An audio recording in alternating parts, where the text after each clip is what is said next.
Hello. Mommy, click on the banner. I'm live? Okay. Beautiful. Amechaya. Señor Freddy, ¿yo maneja la máquina? Okay.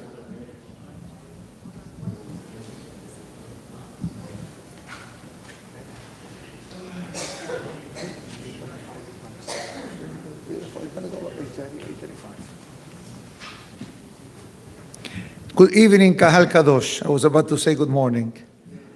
Tizkol Shanim Rabot to everyone for a most, I like to say, magnificent night for the Edmond J. Safra Synagogue in Aventura, Florida.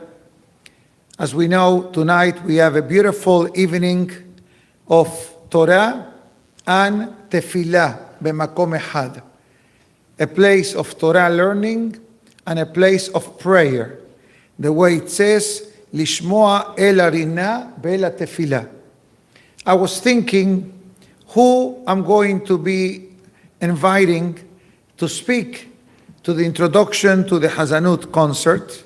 And Baruch Hashem, my dear friend, colleague, and brother, the way he calls me and I call him, Rabbi Ephraim Shapiro, gladly accepted the invitation to come. You have to understand that it's not easy to speak at our synagogue, especially when in a few minutes from now, we're going to be welcoming the wonderful and perhaps some of the top Sephardic Hazanim of the entire world. But since we are in Aseret Yemet Teshuvah, we cannot just make the night about music, because Rabbi, as you know, we sing every day.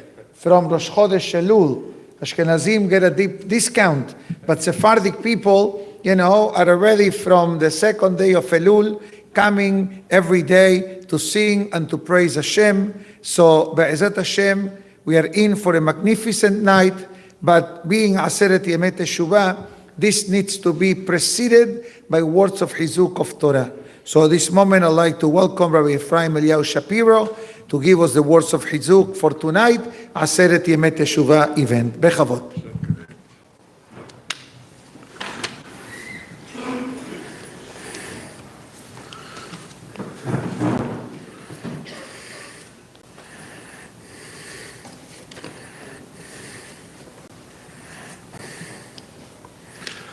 It's such an honor for me to be able to speak here in the Safra Synagogue in front of one of my dearest friends, colleagues, and most importantly, a dear brother. It's true that we have different last names. It's also true that I might be Ashkenaz and he definitely is Sfard. Or perhaps. But definitely the most wonderful title that I treasure and cherish is to be able to look at your Rav, your Moyer D'Asra, your leader, and call him a brother of mine. And I thank Hashem for that privilege. It's not one that I take lightly, it's one that I treasure. May Hashem give your Rav, Rav Galamidi, and his whole family the gesund and the koyach and the ability to continue leading this kehila and so many around the Jewish world. I'm sure that people really came for the concert that's starting in about half an hour, and just people are very kind and they happen to have come a bit early. So I don't know, I know you'll enjoy the concert, but hopefully together we'll get chizuk from the shir. I must tell you, you see the concert starting already. There's not a person who will focus on what I'm saying. One and only, Yehi al-Nahari. Nice to meet you. So nice to meet you. You'll see nobody will remember what we said, but the Chazanim, they will for sure remember. There's a parable that Rabbi Yaakov Kamenetsky, Zecher Tzadik V'Kodesh Livrocha, gives over. And I think it's a great way to begin these words just a few days before Yom Kippur. He says, imagine you have a 3-year-old son or grandson who's having his upshare, and that means his first haircut. And you know you buy that first pair of tzitzis, the little ones that say, Ani ben shalosh. And I think it's a custom that you have to get it with the choo-choo train, and then in the leading the train is either Elma or some other character. And then, of course, you could celebrate the upsharing and give your 3-year-old his first haircut. But now he's 6 and he's beginning first grade. And under his shirt, he's wearing the tzitzis that say, Ani ben shalosh. And now it's 7 years later, and your son is ready for his bar mitzvah, and he looks amazing in his suit and his hat. And under his shirt are tzitzis that say, Ani ben shalosh. And now it's 10 years later, he's 23, he's standing under the chuppah.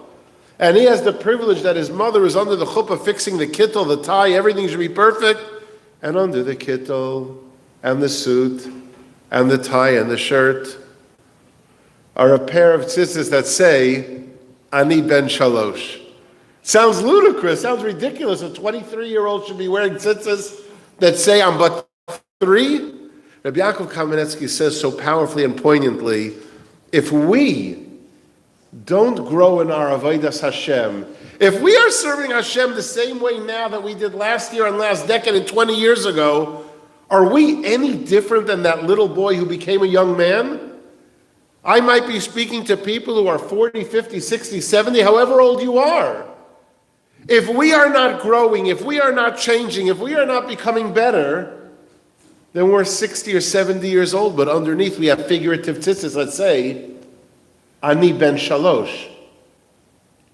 Is it any different that a fellow? Our Shemona Esrei is the same, our brachos are the same, our kibbut avayim is the same, our shmir Shabbos is the same, our shmir Salosh is the same. What? Hashem allows a person to remain in this world to be better today than yesterday and better tomorrow than today. A person who Chalila just puts it on neutral and will coast through decades of their life, are they any different than that boy wearing, that man, that elderly person wearing, tzitzis that say Ani ben shalosh? So I thought it would be very appropriate to talk about the idea of how to change our tzitzis. And I don't mean literally. For that you can go to a Judaica store. Figuratively, how do we become better, growing people in our service of Hashem? So let's first talk about the don'ts and then we'll talk about the do's.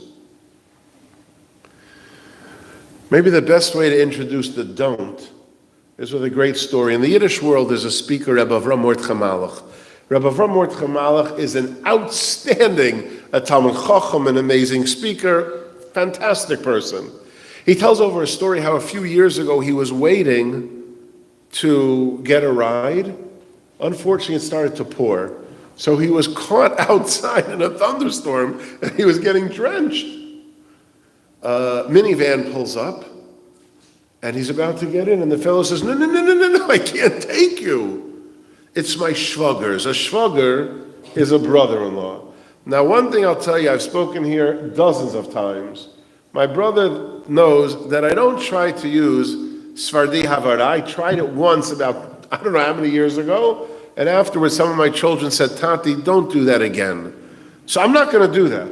You're going to have to get my Ashkenaz expressions, but you will. So I'm going to tell you the word shvugger once means brother-in-law, but now, when you hear it again, remember, shvugger is brother-in-law. He says, I can't take you.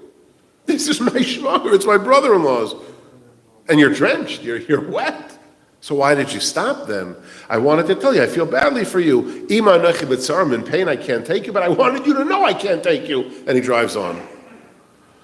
Now, 2 minutes later, he comes back. So Rabbi Malach figures, okay, he had a change of heart, and he starts to get in. And he says, no, I already told you. It's my shvugger's, I can't take you. So why did you come back again?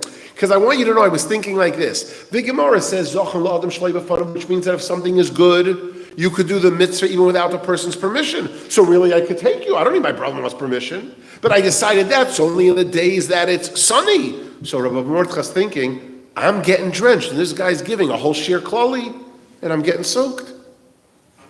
And the guy goes on and he says, and if it was sunny, I could take you. But it's raining, and since it's raining, it's not as chus, it's a chayiv, which means it's something that's going to be detrimental. So I came to tell you that although I thought about it, it's my shvogers, I can't take you. And he drives on. Not a minute later, a beautiful Suburban, a new black Suburban pulls up. And there's a Hasidic Yid. And he's in the driver's seat, and he says, Rabbi Yid, Kim Taran, come on in. He says, I can't, I'm soaking wet. He says, no problem, it's my shvogers, come on in.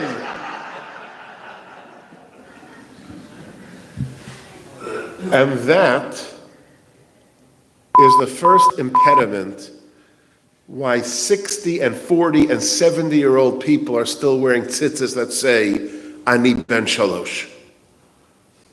Because we're good at giving excuses.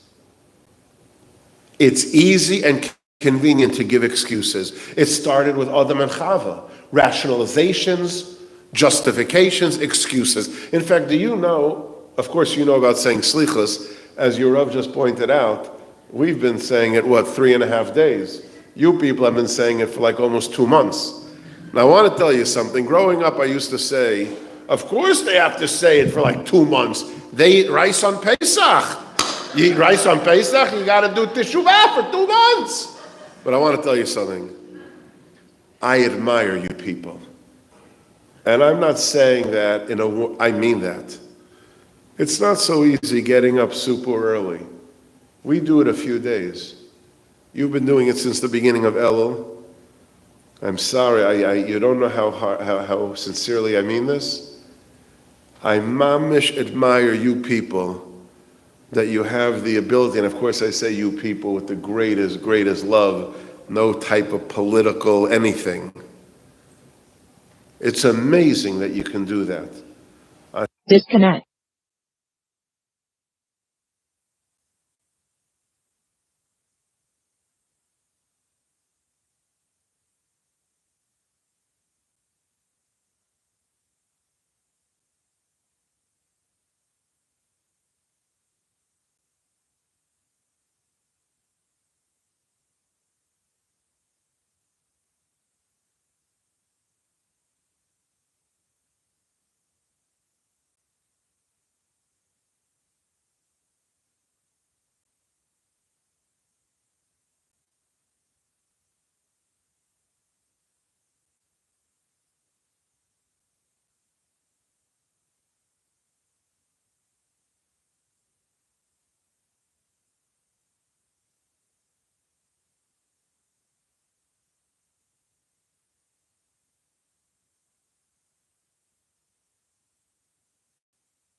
Power off.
Bluetooth receiving mode.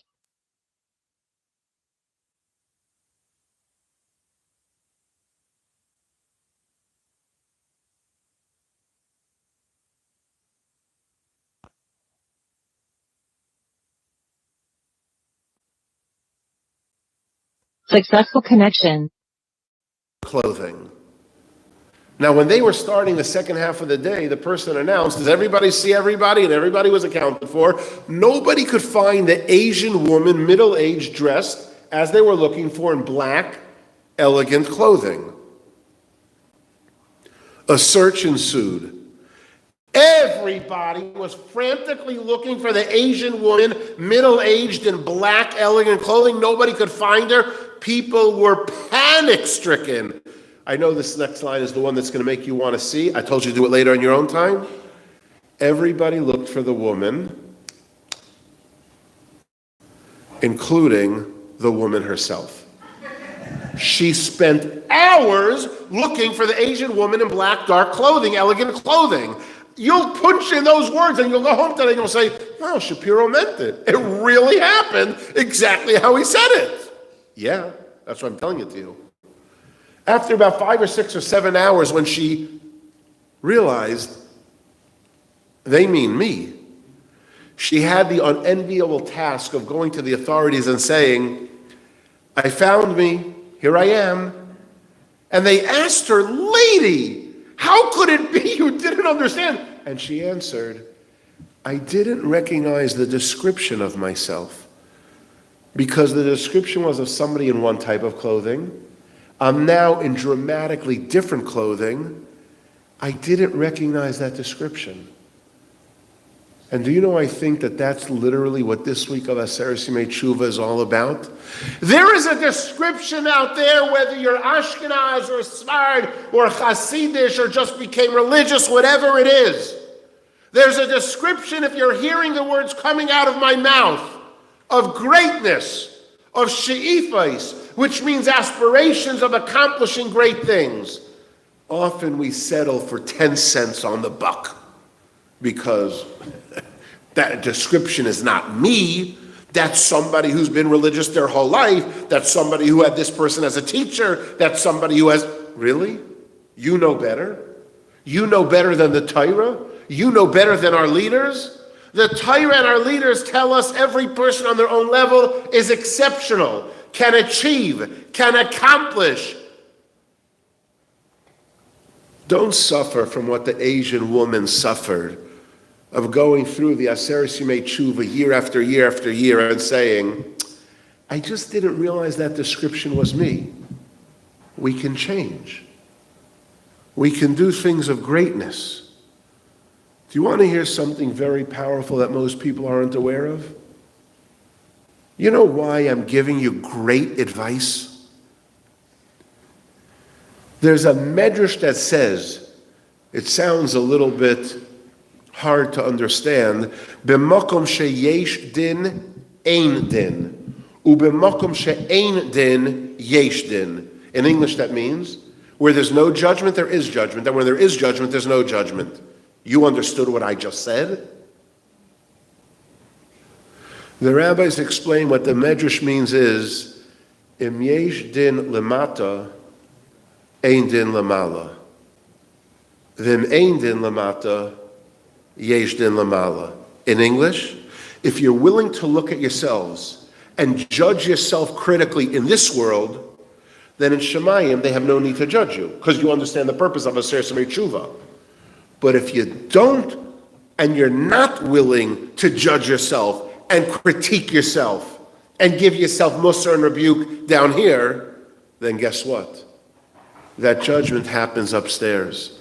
So if you think about it, the topic that we're speaking about tonight is a great piece of advice. Im yesh din lamata, ein din lamala. If we're willing during this week, we're approaching Yom Kippurim, the holiest day of the year. If we're willing to honestly look at ourselves, we have a hard time. Because it means that I've done something wrong until now. Don't they say there was a fellow driving on the highway, 95, northbound, and he was going southbound. He was driving the wrong way. His wife hears on the radio that there's a crazy guy, a meshugana, driving the wrong way on the highway. She calls up her husband and she says to her husband, "Be careful, I heard on the